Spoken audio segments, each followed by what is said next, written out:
And I genuinely think that the Labour Party members and those people who might want to join the Labour Party are ready to try something different. The thing is that Robert Jenrick has only just started. It took Elon Musk to make Robert Jenrick care about the grooming gangs. In a startling turn of events, over 75% of UK adults support a national inquiry into grooming gangs, yet Labour leadership remains silent. This deafening silence has sparked accusations of cover-ups and moral cowardice within the party's highest ranks. Before we move on, I'd like to ask you a small favour.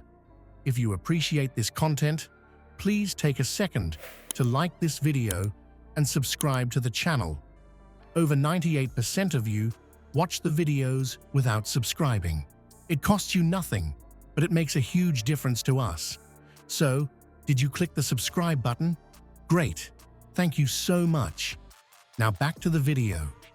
As the controversy deepens, one question looms large. What are they trying to hide? The truth behind Labour's reluctance may be more disturbing than anyone could have imagined.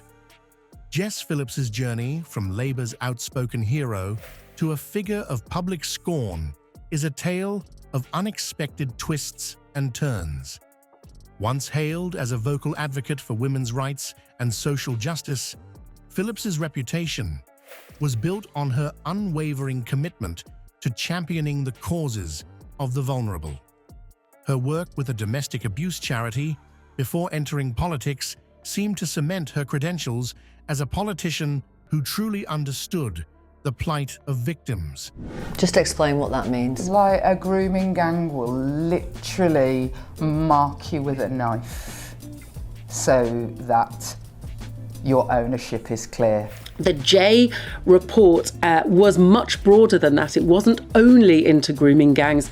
There were about 6 towns touched on in that report. But the political landscape can be treacherous, and Phillips's recent stance against a national grooming gang inquiry has left many of her supporters reeling. The public reaction has been nothing short of seismic, with anger and disappointment flooding social media platforms and opinion columns. How could someone who once stood so firmly for victims' rights now appear to be turning her back on them? The shift in media coverage of Phillips has been equally dramatic. Once the darling of political commentators, praised for her no-nonsense approach and willingness to speak truth to power, she now finds herself the subject of scathing criticism. The very qualities that endeared her to the public, her outspokenness and perceived authenticity, are now being used as weapons against her. As the controversy unfolds, questions arise about what could have motivated this apparent betrayal of principles. Phillips has cited personal safety concerns due to online harassment as a factor in her decision-making. However, this explanation has done little to quell the growing storm of public opinion. Critics argue that by focusing on her own struggles with online abuse, Phillips is detracting from the very real and pressing needs of grooming gang victims. The allegations of hypocrisy are mounting. How can a politician who built her career on advocacy for the vulnerable now seem so out of touch with public sentiment? The disconnect between Phillips's past actions and her current stance has left many wondering if there's more to the story than meets the eye. Like me slapping the face of the activists who helped get me where I am, to say that they're all wrong and they're all stupid. At the moment, I would say we wouldn't win the general election. If the general election was called today, and you know, a week is a long time in politics, so 4 years is an even longer time. As the Labour Party leadership maintains a conspicuous silence on the matter, speculation runs rife. What could be behind this sudden change of heart? Are there hidden pressures at play, or has Phillips simply lost touch with the grassroots support that propelled her to prominence? The Labour Party's refusal to back a national inquiry into grooming gangs has left many scratching their heads. With public demand for such an investigation at an all-time high, the party's reluctance seems not just baffling, but potentially self-destructive. So what's really going on behind the scenes? As calls for a comprehensive investigation grow louder across the UK, Labour's leadership, including Keir Starmer, finds itself in an increasingly precarious position. The party that once prided itself on championing social justice now faces accusations of prioritising political gain over justice for victims. It's a stunning reversal that's left supporters and critics alike wondering, what could they possibly be thinking? The silence from Labour's top brass isn't just deafening, it's potentially disastrous. As public outrage continues to mount, the political consequences could be severe. Approval ratings are already taking a hit, and future electoral success hangs in the balance. It's as if the party is deliberately sabotaging its own chances at the polls. But why?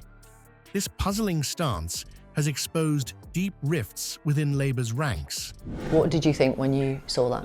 I'm no stranger to people who don't know what they're talking about, trying to silence vision of what Elon Musk is, the disinformation, as I believe the Prime Minister. They let a lot of these young women down. But he only then raised his head in 2012 because it came to public prominence, Yes. because he had to. While the leadership maintains its cautious approach, internal dissent is growing. Some members are becoming increasingly vocal about the need for accountability and action regarding grooming gangs. The frustration is palpable, with accusations flying that the party's focus is more on managing public relations than addressing serious social issues. One Labour insider, speaking on condition of anonymity, didn't mince words. It's like watching a slow-motion car crash. We're supposed to be the party that stands up for the vulnerable. But right now, it feels like we're more concerned with covering our own backs. The contrast between the leadership's approach and the grassroots sentiment couldn't be starker. As some members push for a more proactive stance, the top brass seems content to bury their heads in the sand. It's a strategy that's leaving many to wonder if there's more to this story than meets the eye. Could it be that Labour's reluctance stems from fear of what a national inquiry might uncover? Are there skeletons in the party's closet that they'd rather keep hidden? The speculation is running wild, and in the absence of clear communication from the leadership, rumours are filling the void. As the pressure continues to build, the cracks in Labour's facade Some bully boy game of some bully boy public school that I probably won't understand any more than I understand parliamentary procedures. Those things are radical to great parts of our country at the moment because they simply don't exist. are becoming impossible to ignore. The party that once positioned itself as the voice of the people now finds itself increasingly out of touch with public sentiment. The fall from grace is as dramatic as it is puzzling. The controversy surrounding Jess Phillips has laid bare a deeper crisis of trust in British politics. It's not just about one politician's stance on a sensitive issue, it's about the very fabric of our democracy. Experts argue that the reluctance to address grooming gangs reflects a broader malaise where political survival trumps justice and accountability. This saga raises uncomfortable questions about the moral compass of our leaders. Are they truly serving the public or merely themselves? The Labour Party's actions, prioritising political gain over justice for victims, have left many voters disillusioned.